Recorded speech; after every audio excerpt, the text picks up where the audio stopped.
Queridos, eu quero dizer antes que é um privilégio poder compartilhar a palavra no meio desse grupo que eu considero, ao longo desses anos que nós temos trabalhado aqui na Arquidiocese, um grupo de fato muito seleto, porque é um grupo de pessoas que verdadeiramente foram ou se sentem separadas por Deus para alguma coisa, se sentem de alguma forma separados por Deus, e por isso é um privilégio falar para pessoas que estão dispostas a escutar, porque de alguma maneira já se entendem como pessoas separadas para um propósito.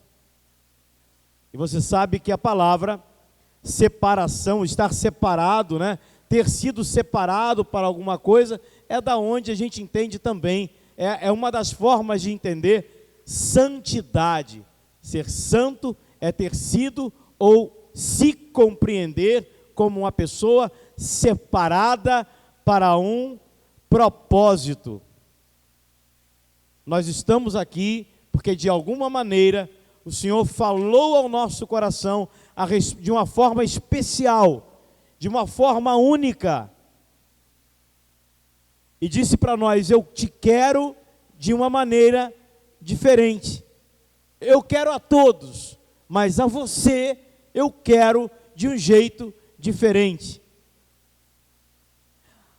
Ainda quando a Roneide estava aqui no Rio, ela já deve ter assumido, se não vai assumir a nova missão já, né?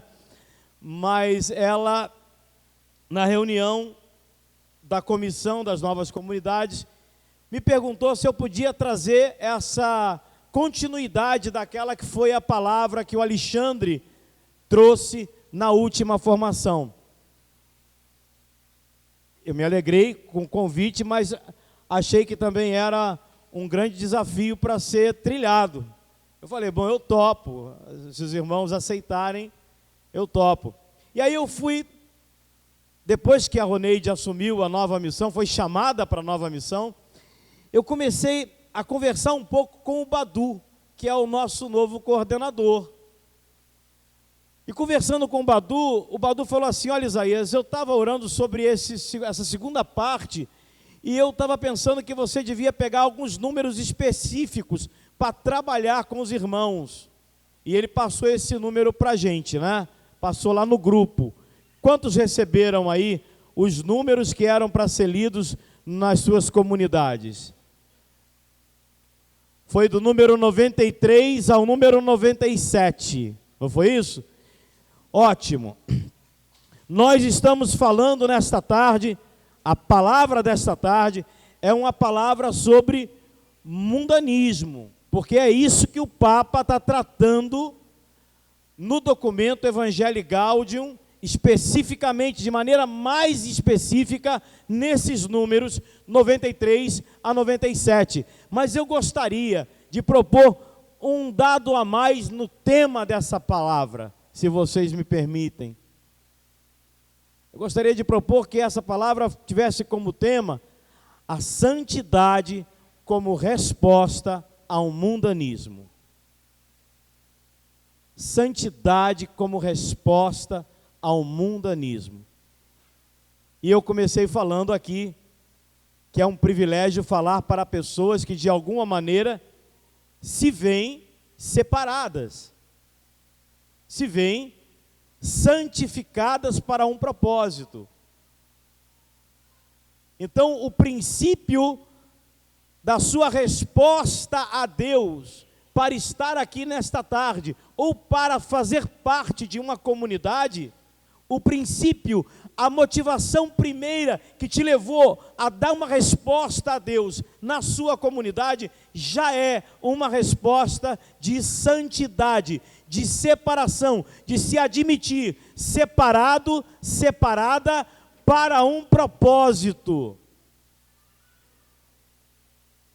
Embora isso por si só não baste, e é isso que nós vamos ver aqui nesta tarde, com o que o Papa está nos propondo como reflexão. Não basta o nosso desejo, a nossa boa vontade, é preciso ter alguns elementos a mais. E esses elementos eu pretendo aqui compartilhar com vocês aquilo que eu fui percebendo ao longo desses últimos dias, conversando, relendo, lendo e relendo aquilo que o Papa tinha escrito. Mas para isso eu quero começar com a palavra. Eu queria que você pegasse sua Bíblia, por favor, e abrisse comigo a palavra no capítulo 11 do Evangelho de Lucas, versículo 39.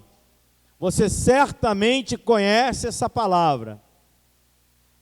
Capítulo 11, versículo 39. Você certamente conhece. Disse-lhe o Senhor: vós, fariseus, limpais o que está por fora do vaso e do prato, mas o vosso interior está cheio de roubo e maldade. Insensatos, quem fez o exterior, não fez também o conteúdo? Dai antes em esmola o que possuís, e todas as coisas vos serão limpas. O Papa faz referência, a gente vai ver, ele faz referência a essa palavra no documento Evangelii Gaudium.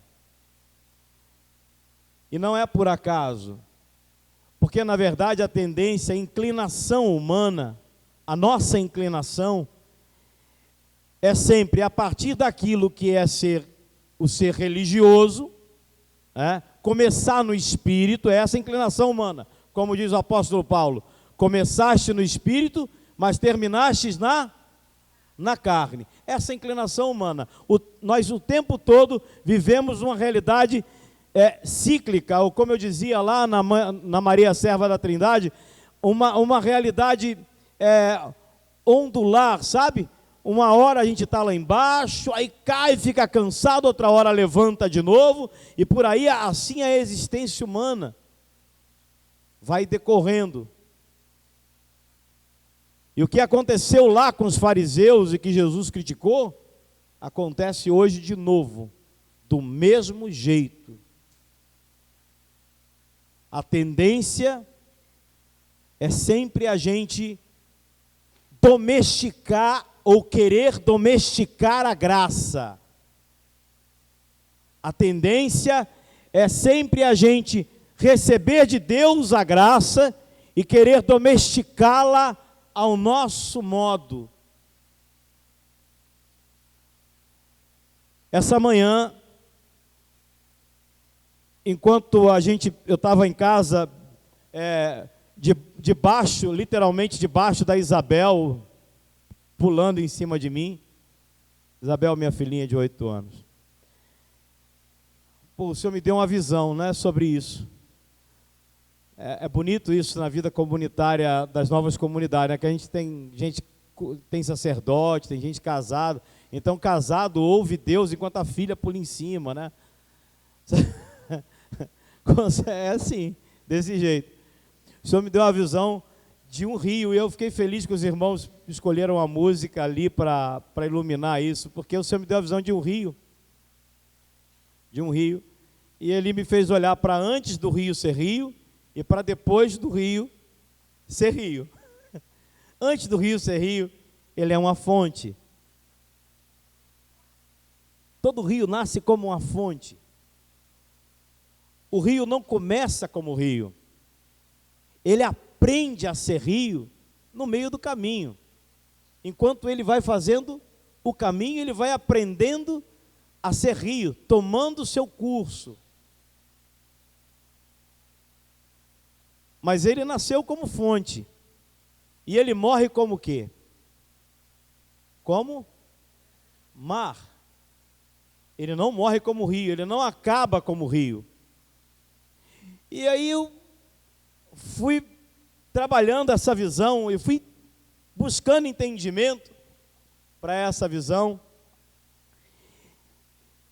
E eu fui entendendo que o Senhor queria me dizer e talvez vocês possam até me ajudar a melhorar essa visão, mas eu fui entendendo que o Senhor queria me dizer que a comunidade, quando nasce, quando um carisma é dado a uma pessoa, a uma comunidade, ele não é dado para que ele se encerre em si mesmo, ou para que se encerre na pessoa, ou para que se encerre na comunidade. Ele nasce de uma fonte, toma a forma de uma comunidade, mas a comunidade vai traçando o seu percurso na existência até chegar ao mar. E quando ele chega no mar, ele já deixa de ser rio. Ele se dilui, ele se desintegra na realidade do mar. E eu preciso dar essa imagem antes de ler o que eu vou ler no documento, para que a gente possa compreender, talvez de maneira mais lúdica primeiro, e depois, quando o documento vier, a gente ter um pouco mais de clareza. Acontece que aqui mesmo no Brasil, a gente tem exemplo, muitos aliás, de rios que tiveram seu curso desviado. Por algum motivo, por alguma razão, por algo que se considerou necessidade, alguém desviou o curso do rio. Alguém tirou o rio do seu curso. E normalmente, quando se tira o rio do curso, alguns preços têm que ser pagos. Se inundam algumas cidades, pessoas perdem suas casas. Aquele rio, que era o rio de Ezequiel, lembra? Aquele rio lá do Ezequiel 37, por onde o rio passar, ali vai ter vida. Aquele mesmo rio que nasceu lá na fonte, com vocação para gerar vida, ele também pode matar. E é o mesmo rio, queridos, é a mesma água. É a mesma água, é o mesmo rio, que, se obedecendo o seu curso natural, que entenda-se como curso natural agora, voltando à nossa realidade comunitária, se obedecendo ao curso do Espírito, gera vida, se cerceado pela carne, inunda e começa a matar. Começa a matar, porque ele nasceu para ir para o mar. Ele não nasceu para se encerrar como rio. Ele não nasceu para se acabar como rio. Como se pudesse dizer, eu serei rio para sempre. Não. Um dia eu serei mar. Infeliz serei eu, sou eu, se eu pensar que a minha vida, o meu chamado, a minha consagração, ou a minha comunidade, ela se encerra em si mesma. Comecei a refletir sobre isso, sabe, Padre Rômulo?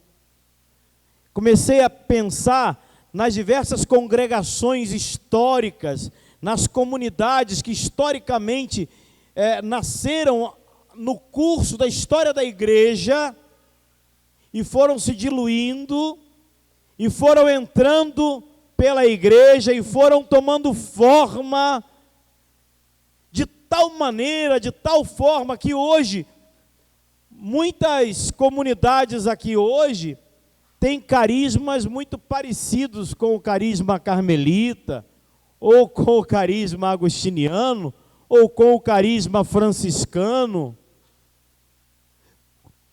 Tal foi o caminho percorrido por esse carisma ao longo da história da igreja. Veja, O nosso chamado é para a mesma coisa, é para que o rio flua. É para que o rio flua. É para que a gente caminhe sabendo que a finalidade para a qual nós nascemos como família espiritual, como comunidade, como homens e mulheres que se consagraram, a finalidade de nós termos nascido no Espírito, é morrer. A finalidade do nosso nascimento, do nosso chamado, é a imolação, é a entrega completa, é o esvaziamento, é a kenosis, queridos. E quando isso não acontece, quando a gente vai tentando se preservar, se manter, eu tenho que lembrar, é inevitável não lembrar, o Papa Francisco falando sobre o perigo de de querer ser uma igreja que mantém estruturas. Quando a gente tenta manter estruturas, quando a gente constrói estruturas para ficar contemplando o nosso Baal, porque a comunidade pode virar o nosso Baal, e muitas comunidades se tornaram Baals. Muitas comunidades se tornaram Baals, e Baals são ídolos, e todo ídolo é oco, todo ídolo perde o seu conteúdo, perde aquilo que tem de mais essencial, e vai morrendo em si mesmo. Porque um ídolo não tem nada a dizer. Deus sim, Deus é pessoa e tem algo a dizer. O ídolo não tem mais vigor profético. O ídolo não pode, ele não tem nada mais a dizer. Porque ele é apenas um ídolo. E muitas comunidades no Brasil, graças a Deus, é muito rico nesse tempo, talvez seja o país mais frutuoso do mundo em termos de nascimento de novas expressões de vida consagrada. Glória a Deus mesmo. Mas da mesma maneira como nascem as novas expressões, elas também podem morrer, e elas vão morrendo. Por quê? Porque a atenção com o essencial, é colocada de lado em função, em detrimento da atenção com aquilo que é periférico. Eu dou valor de essência àquilo que é periferia, então eu começo a mudar o curso do rio. Eu começo a mudar o curso do rio sem perceber que estou mudando, e muitas vezes, deixa eu dizer para você, sempre com boa intenção. Ninguém muda o curso do rio de má intenção. Ninguém muda o curso do rio, ninguém tenta manipular o carisma com má intenção. É sempre a boa intenção de querer fazer o melhor. Mas não se faz o melhor sem docilidade ao Espírito Santo, amém? Não se pode fazer o melhor sem docilidade ao Espírito Santo, queridos. Não se pode fazer o melhor sem docilidade. E eu dizia aos meninos aqui um pouco antes, o habitat natural do Espírito, não é, ou não são, o nosso louvor, a nossa adoração. Isso pode ser uma expressão do habitat, mas esse não é o habitat natural do Espírito. O habitat natural do Espírito é o coração quebrantado diante do Senhor. Então eu posso passar a tarde toda aclamando o Espírito Santo e ele não consegue circular, porque ele não está no habitat natural. Ele precisa de corações quebrantados. Corações quebrantados são corações dóceis, que não estão aí tentando manipular o curso do rio.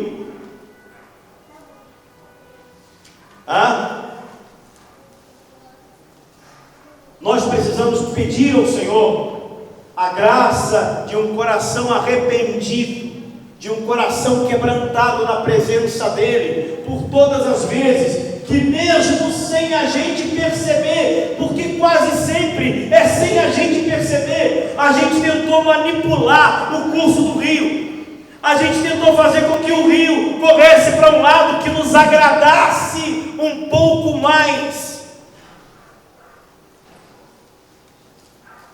É preciso nessa tarde que eu e você quebrantemos o nosso coração na presença de Deus. Daqui a pouco nós teremos a Santa Missa. Santa Missa é Calvário. Santa Missa é Calvário. É a oportunidade de se colocar de novo na presença do Senhor crucificado e pedir a Ele misericórdia. Que eleison, tem piedade de mim, porque eu tentei mudar o curso do rio muitas vezes na minha vida e consequentemente na vida da minha comunidade, mas eu me arrependo, Senhor. Eu me arrependo porque eu fiz aquilo que não devia ter feito. Eu acabei provocando uma inundação na minha vida. Eu destruí o que não deveria ter sido destruído. Eu acabei provocando também inundação na vida dos meus irmãos, da minha comunidade, porque eu tentei mudar o curso do rio. Eu forcei a barra. Eu forcei demais a barra com aquilo que não era para ser forçado. Vamos lá no documento para a gente ver quando é que a gente força demais a barra. Quando que a gente força demais a barra? Número 93. O mundanismo espiritual que se esconde por detrás de aparências de religiosidade e até mesmo de amor à igreja. Olha aqui, hein? Olha o que o Papa Francisco está dizendo para nós. O mundanismo espiritual que se esconde por detrás de aparências de religiosidade e até mesmo de amor à igreja, é buscar, em vez da glória do Senhor, a glória humana e o bem-estar pessoal. Dá para entender onde o Papa quer chegar?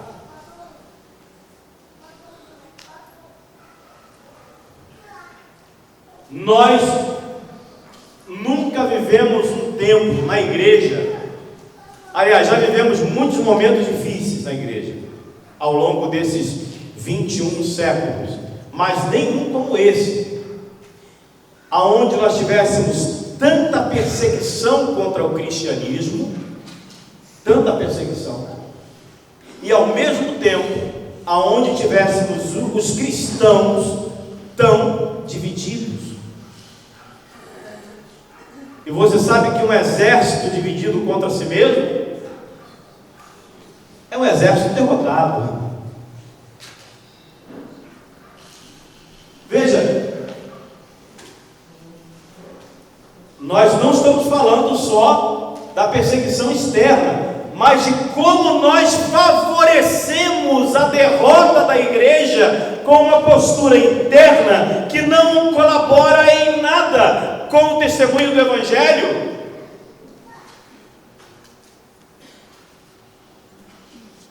O diabo não tem tido muito trabalho com a gente, vocês sabem disso, né? Porque a gente não dá mais, a gente não cria dificuldades para Satanás com a nossa postura. Porque a nossa postura quase sempre ela é uma postura muito religiosa,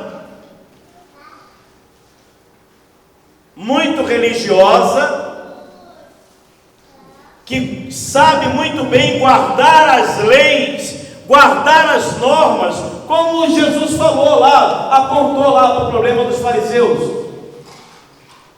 Uma postura muito religiosa, mas pouco profética.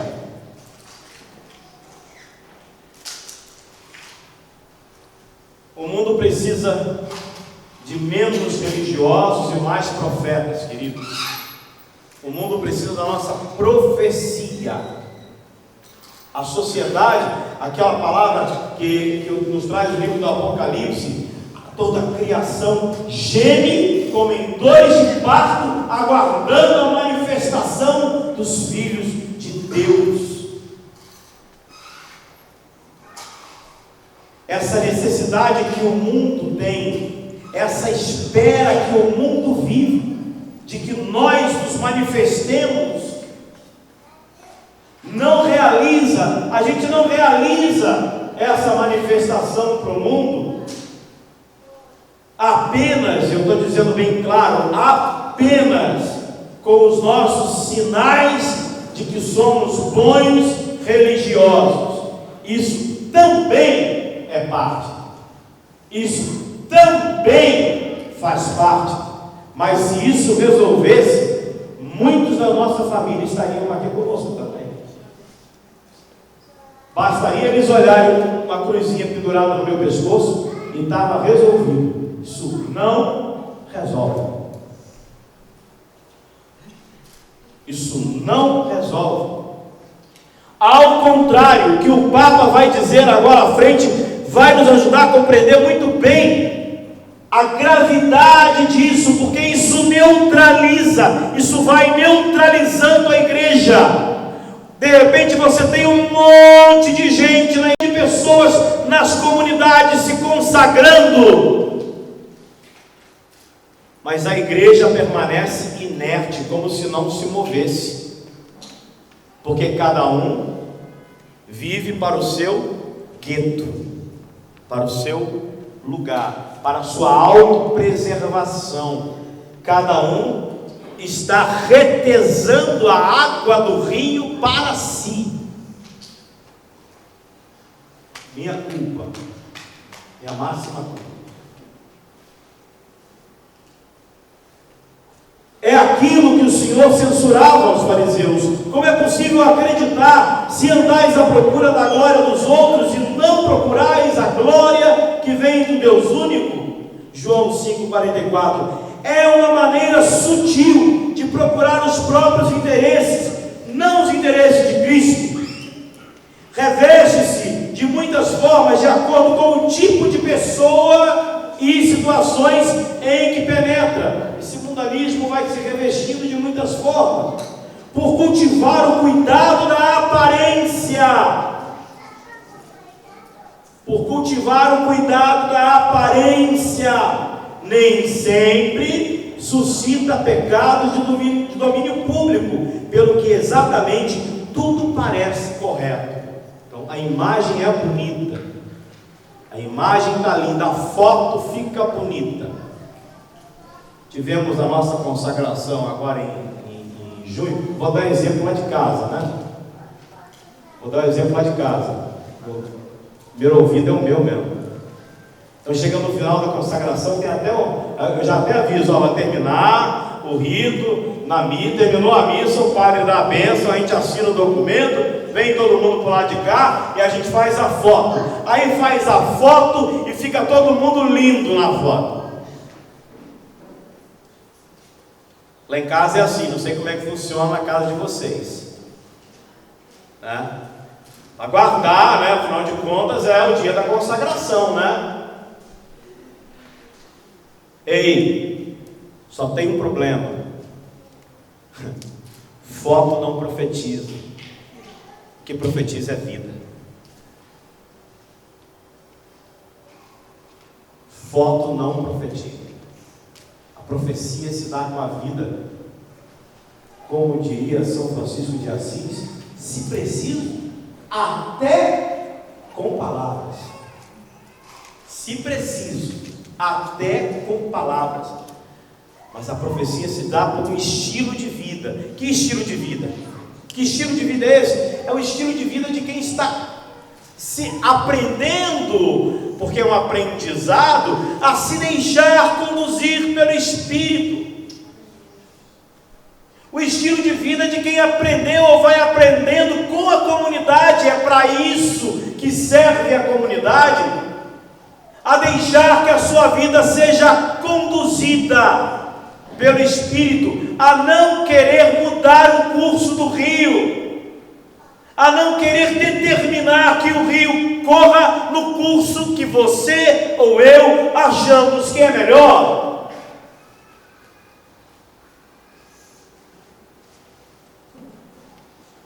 Esse é um estilo de vida profético, um estilo de vida profético.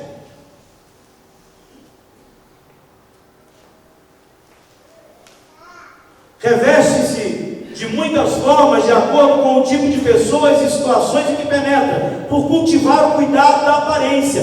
Nem sempre suscita pecado de domínio público. Então, o mundanismo espiritual, olha que coisa sutil. Olha que coisa sutil. O mundanismo espiritual, nem sempre, diz o Papa, suscita pecados de domínio público, como aqueles de ordem moral, sabe? Escândalos morais, o fulano que traiu a ciclana, o marido que traiu a esposa, que desviou dinheiro da comunidade, sabe? Esses escândalos mais notórios, nem sempre são suscitados pelo mundanismo espiritual, quase sempre não são. O mundanismo espiritual não é um mal que ataca de frente. O mundanismo espiritual mina por baixo. O mundanismo espiritual ele vai minando por baixo, ele vai nas raízes. E uma das nossas raízes justamente é a religiosidade. Então ele vai lá e convence a gente que a nossa religiosidade é um fim em si mesmo, que ser religiosos é a finalidade para a qual o Senhor nos chamou. Ponto. Acabou. Uma pessoa convencida disso é uma pessoa que tem, olha, preste bem atenção no que eu vou dizer, para não deturpar, ainda bem que está gravando, para não deturpar o que eu vou dizer. Mas uma comunidade, uma pessoa que vive assim, é uma pessoa que pode ter uma excelente liturgia, e é para ter uma excelente liturgia. Uma pessoa que pode rezar primorosamente o ofício, e é para rezar primorosamente o ofício, se ele fizer parte da sua trajetória de vida comunitária, do seu itinerário espiritual. Mas é uma pessoa que pode ter dificuldade, ou uma comunidade que pode ter dificuldade com amor entre os seus irmãos, com o cuidado com aqueles que estão mais feridos, que estão mais cansados, que precisam ser erguidos, precisam ser levantados. As pessoas que nos procuram nas nossas comunidades, elas se encantam com a nossa liturgia. E é claro, a liturgia católica é linda e é para ser bem celebrada, mas elas não estão entendendo nada que está sendo celebrado lá, não nos enganemos. No primeiro momento, elas não estão entendendo nada, não. O que está tocando primeiro a elas é o fato de elas serem amadas. Do rio está gerando vida na vida delas.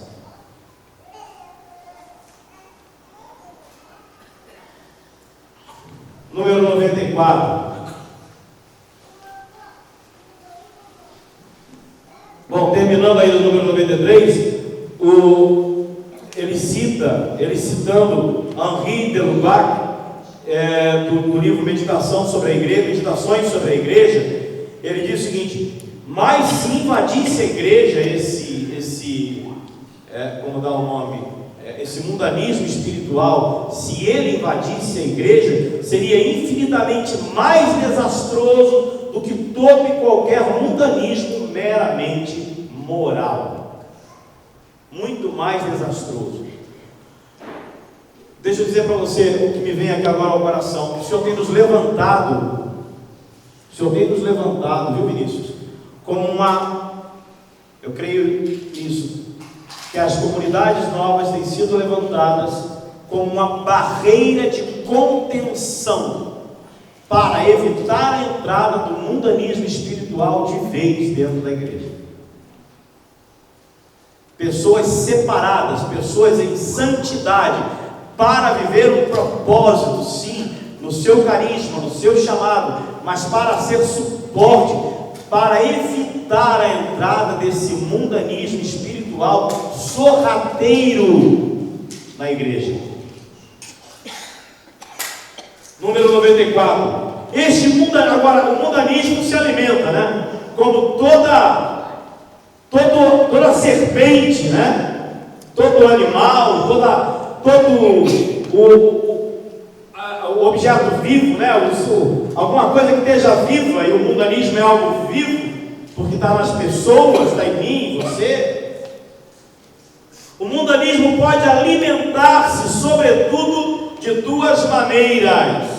O Papa fala de duas formas, através das quais se alimenta o mundanismo espiritual. E a primeira que ele fala é muito, muito atual. É o fascínio pelo gnosticismo. Eu já ajudo vocês, aqueles que não sabem o que é gnosticismo. Fascínio pelo conhecimento. Mas que conhecimento? Lá em casa nós temos formação. Na maior parte das comunidades nós temos formação, graças a Deus. De que conhecimento, Papa? Que gnosticismo é esse? É o conhecimento pelo conhecimento. É o saber pelo saber. É sempre uma tentação. Eu sou formado em filosofia pela Faculdade de São Bento. E filósofo é um bicho que gosta de... Quando a gente ama filosofia, né, padre? Quando a gente ama a filosofia, a gente vai conhecendo uma coisa e quer conhecer outra. Vai conhecendo uma coisa e quer conhecer outra. Então eu estudei, eu fiz o meu trabalho de conclusão em filosofia com um filósofo chamado Henri Bergson. E eu tratei o tema uma metafísica para a modernidade. Foi bem sério. E o que eu dizia nesse meu trabalho lá, de maneira bem simples, para a gente poder entender? Que o Henri Bergson, ele diz que o verdadeiro filósofo por excelência, por isso que eu me encantei pelo cara, ele diz que o filósofo por excelência não é aquele que tenta ficar explicando o ser. Ele faz uma crítica à filosofia, dizendo que a filosofia tentou dissecar o ser. Então você tem filosofia política, né? Filosofia social, você tem vários tipos. Aí ele fala assim: esse negócio todo aí, não serve para nada. Por quê? A filosofia, na sua essência, não é aquela que tenta explicar o ser, mas é aquela que se mergulha no ser, que se desfaz no ser, que se desintegra. O filósofo, por excelência, se desintegra no ser. E aí no final da fala dele ele diz assim: por isso é que eu acredito que os místicos são os filósofos por excelência. Aí ele cita Teresa de Ávila, São João da Cruz, cita também místicos orientais. Então o conhecimento não tem valor em si próprio. O valor do conhecimento é fazer com que a gente se desintegre em Deus, em que a gente caminhe para Deus e se desintegre nele. Mas isso não é algo etéreo, não é algo que está lá no mundo das ideias. A forma concreta de se desintegrar em Deus é se permitindo desintegrar-se na comunidade. É deixando que o carisma vá tomando a gente por inteiro. De novo, ao invés de tentar dar nome para tudo, nem tudo dá para dar nome. Eu não sei como é que acontece, o Moisés consegue explicar tudo que os filhos dele perguntam para ele. Eu não sei se tem fundadores aqui que conseguem explicar tudo para os seus filhos de comunidade. Eu normalmente não tenho muitas explicações a dar. Não tenho. Não é porque eu não quero. Verdade? Às vezes entro numa formação, entro num momento com os irmãos, ela olha para mim com um olhão assim, esbugalhado, bonito, tem um olho bonito, ela olha assim, e é tipo, e aí? Me fala alguma coisa. Eu falei, e aí? O que você acha? Fala aí para mim, o que você pensa? Não tenho muita coisa para dizer, porque o que a gente precisa é viver, é fazer a experiência. Agora está na moda falar, né? De experiência, né? Você vai numa hamburgueria, o cara fala assim, não é um hambúrguer, é uma experiência, né? Não é uma vida religiosa, é uma experiência, querido, hein? É uma experiência que cada pessoa precisa fazer, de se desintegrar no carisma, ao invés de tentar ficar explicando o carisma por A, B, mais C, criando fórmulas matemáticas para resolver o problema dos outros. A gente não tem que achar que tem que ter resposta para tudo. Nós nos relacionamos com um Deus que é mistério e que vai se revelando de acordo com o curso do rio. O rio vai encontrando lá, encontrou aqui uma montanha. O que o rio faz? Ele sobe a montanha? Ele faz o quê?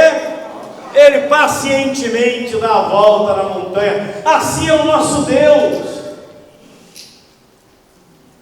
Assim é o nosso Deus, assim é a nossa relação com Deus. Assim deve ser a nossa relação com carisma. Encontrou algo que você não esperava na frente? Pacientemente, o rio vai tomando a forma, vai contornando, vai serpenteando entre as montanhas, até que ele chegue ao seu curso, porque o rio não nasceu para ser rio, ele nasceu para ser mar. E ele cumpre o seu papel quando tiver terminado o seu caminho no mar. Este mundanismo pode alimentar, sobretudo, de duas maneiras profundamente relacionadas. Uma delas é o fascínio do gnosticismo, uma fé fechada no subjetivismo, onde apenas interessa a determinada experiência ou uma série de raciocínios e conhecimentos que supostamente confortam e iluminam, mas em última instância a pessoa fica enclausurada.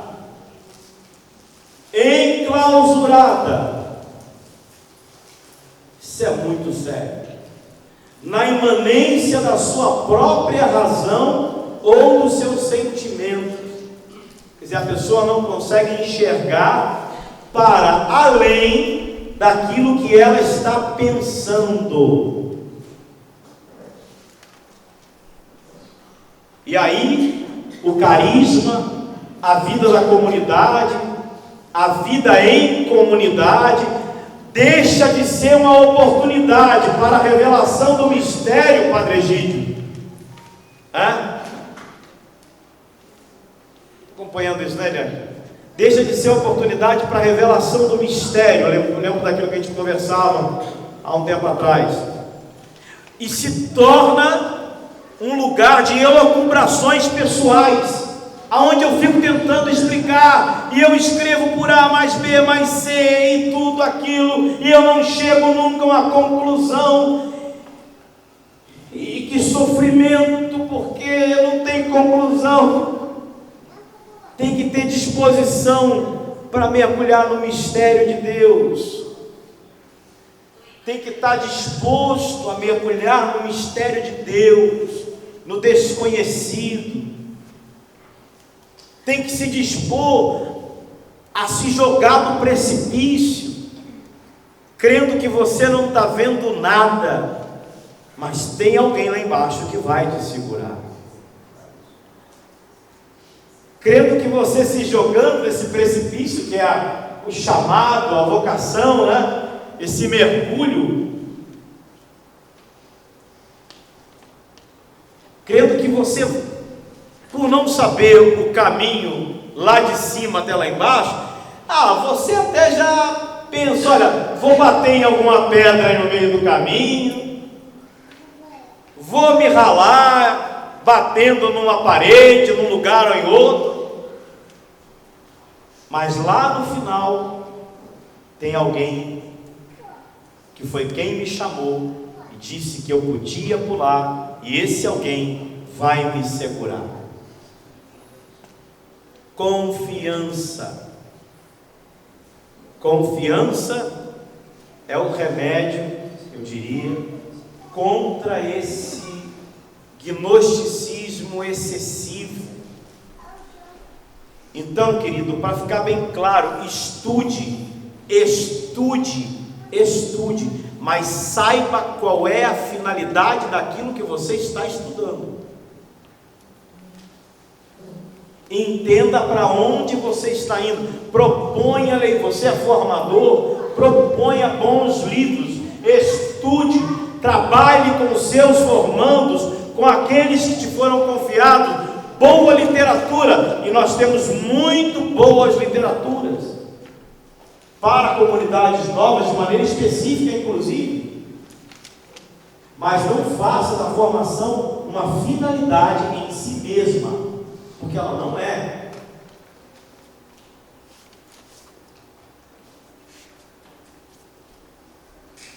Nós somos formados, desculpa insistir nisso, eu estou com isso tão forte dentro de mim, a questão da missa, né? Todos os dias nós somos chamados a entrar, a estar diante do Calvário de novo. Nós somos formados para uma vida de Calvário. Somos formados para uma vida de Calvário. Foi através do sangue da sua cruz que o Senhor reconciliou todas as coisas com o Pai. Quando a gente se une a essa realidade de Calvário, a nossa vocação também é uma vocação reconciliadora. Para nós, reconciliação é carisma na comunidade Coração Novo. É a partir desse pressuposto que eu estou dizendo para você. A nossa vocação, meu filho, é uma vocação reconciliadora. Nós somos chamados a reconciliar, a barrar a entrada do mundanismo espiritual com a vida de santidade, que busca formação, é verdade, mas não uma formação em si própria, que tem um fim em si própria, mas uma formação que transborda no altar, que transborda no Calvário, e transbordar no Calvário na prática. Na prática é comunhão com a igreja, comunhão com a comunidade, serviço aos mais pobres, evangelização. Isso é transbordar a formação do Calvário. Fora disso, aqui não tem, pelo menos que eu esteja vendo, não tem ninguém aqui, não tem nenhuma monja, nenhum monge, né? Todo mundo se sentiu chamado a viver a sua vocação no mundo, né? No mundo é assim, são as exigências do mundo. Então a gente transcende para depois se encarnar, para ser um com os irmãos. E a outra forma, o outro chamado de atenção do Papa, ainda no número 94, é o tal do neopelagianismo autorreferencial. Palavra complicada, mas fácil de explicar. Pelágio foi um cara que viveu lá, contemporâneo de Santo Agostinho, E esse cara pregava uma doutrina na qual ele dizia que o pecado original não existiu, tá? O pecado original é uma fantasia, né? Em função disso, o homem, o ser humano, é capaz de alcançar o que ele quiser pelas suas próprias forças. Aí você vai dizer, pois é, mas isso aí não tem nada a ver com a gente. Nós não estamos vivendo esse tempo. Eu vou dar uma palavra para você, que já bateu na porta da comunidade Coração Novo algumas vezes. E agora é moda. E tudo que é comunidade, ou tudo não, né? Mas em muitas comunidades eu ouço o pessoal falando que está procurando, enfim, consagrados falando. Eu não recomendo, e eu acho que isso é um neopelagianismo disfarçado, é uma teologia da prosperidade disfarçada, que é essa questão dos coachings.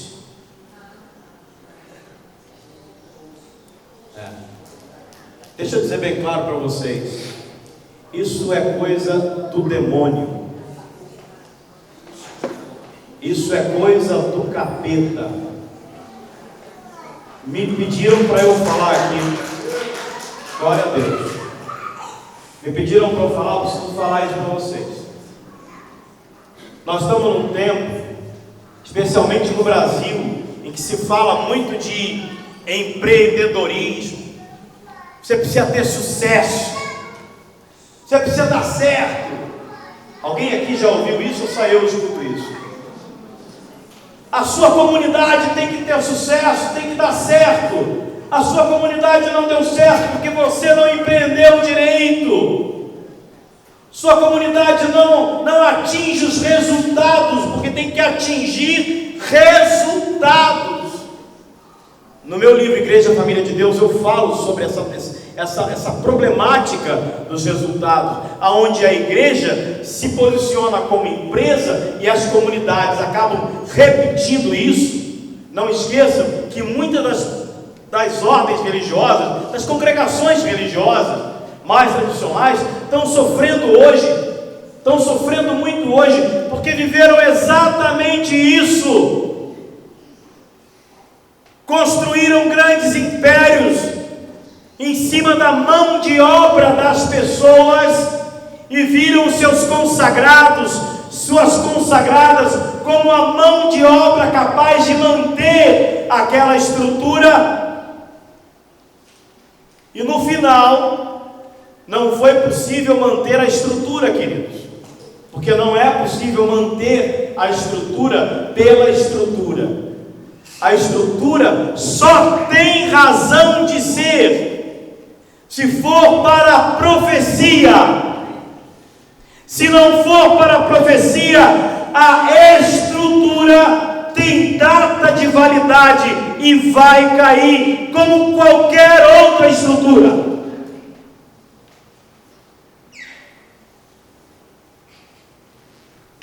Garantir-se em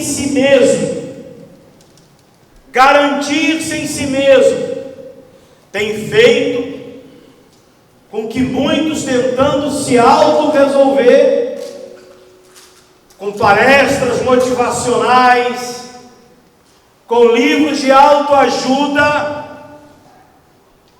não busquem aquilo que é essencial. Virem a página do seu carisma, virem a página da história do seu fundador, da sua fundadora.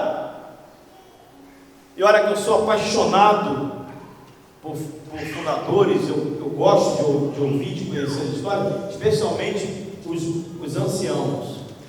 Semana passada eu liguei para a Doris, volta e meia eu ligo para ela, e eu fico com a Doris no telefone, ouvindo a Doris. Eu sei, o outro é o Martins. Eu sei que os anciãos trazem em si um manancial. E a gente tem uma graça especial, sobrenatural, que é poder tocar a vida dessas pessoas. de uma forma ou de outra, se não é pessoalmente, através dos seus escritos. Vide o Padre Jonas vivo ainda e gerando ainda, formando, dando palavra para sua família. Não troque o magistério da igreja, não troque a história da igreja, não troque a tradição, não troque a palavra de Deus por nenhum aventureiro de autoajuda. Eles não são maiores que a igreja.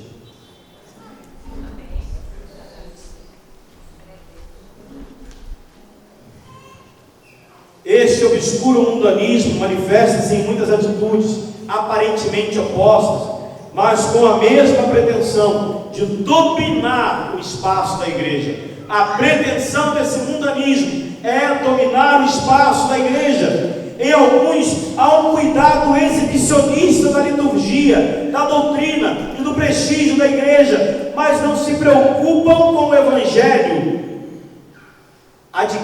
Com que o Evangelho adquira uma real inserção no povo fiel de Deus e nas necessidades concretas da história. Número 96. Nesse contexto, alimenta-se a vã glória. Toda glória é vã se ela não é glória de Deus. Toda glória é vã se ela não é glória de Deus. Como diz o apóstolo Paulo, não importa o grau ao qual tenhamos chegado, é preciso seguir decididamente, porque, em fim de contas, toda a glória foi de Deus. E quando a gente pensa que a glória foi nossa, a gente para. Já fiz o que devia fazer. E é daí que vem aqueles probleminhas de vida comunitária, do cotidiano. Só eu trabalho, só eu faço, sou eu que sempre faço tudo aqui, ninguém divide nada comigo. Fundador sempre só pede para mim.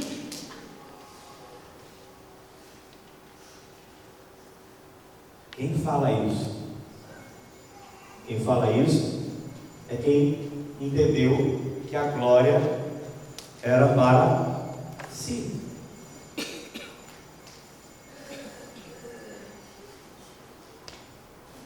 A nós cabe o serviço, a imolação, subir ao Calvário. Por isso que autoajuda, coaching, não combina com o cristianismo, porque é o inverso do Calvário. Um fala de sucesso, o outro fala de oblação.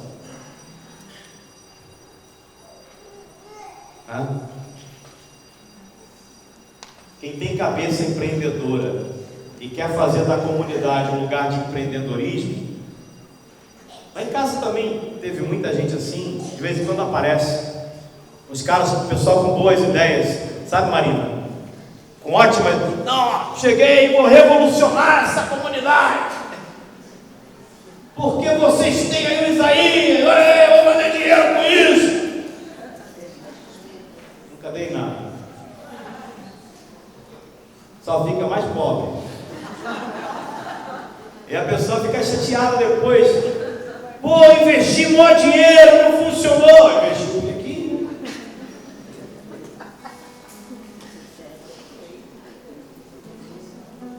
Não é isso? Queria deixar uma palavra para vocês, terminando essa ministração. Número 97, o Papa vai dizer assim: quem caiu neste mundanismo olha de cima e de longe, rejeita a profecia dos irmãos. Quem caiu nesse mundanismo, olha de cima, de longe, e rejeita a profecia dos irmãos. Isso é o diagnóstico, tá bom? É para te ajudar, para me ajudar a mim e a você, a que nós façamos um diagnóstico nosso, pessoal. Talvez a gente tenha caído no mundanismo espiritual e não tenha percebido. O Papa está dizendo para nós: quem caiu nesse mundanismo olha de cima e de longe, rejeita a profecia dos irmãos, desqualifica quem o questiona. Desqualifica quem o questiona, faz ressaltar constantemente os erros alheios e vive obcecado pela aparência. Veja como o Papa insiste na questão da aparência. Circunscreveu os pontos de referência do coração ao horizonte fechado da sua imanência e dos seus interesses, e consequentemente não aprende com os seus pecados, nem está verdadeiramente aberto ao perdão. Senhor, abra-nos para o perdão, Senhor. Abra os nossos ouvidos para estudar a profecia, para mais que estudar, Senhor, para acolher a profecia que vem dos nossos irmãos, Senhor, especialmente daqueles mais simples das nossas comunidades, aqueles que nós não estamos acostumados a dar ouvido, Senhor, aqueles que a gente já acha até meio chatinhos quando chegam mais perto para falar, a gente até evita, Jesus. Piedade, Jesus, perdão, me perdoa, porque eu evitei muito desses, Senhor. E era o Senhor querendo falar comigo, Senhor. Mas o mundanismo entrou no meu coração, o mundanismo espiritual, Senhor, entrou no meu coração. Tem misericórdia disso.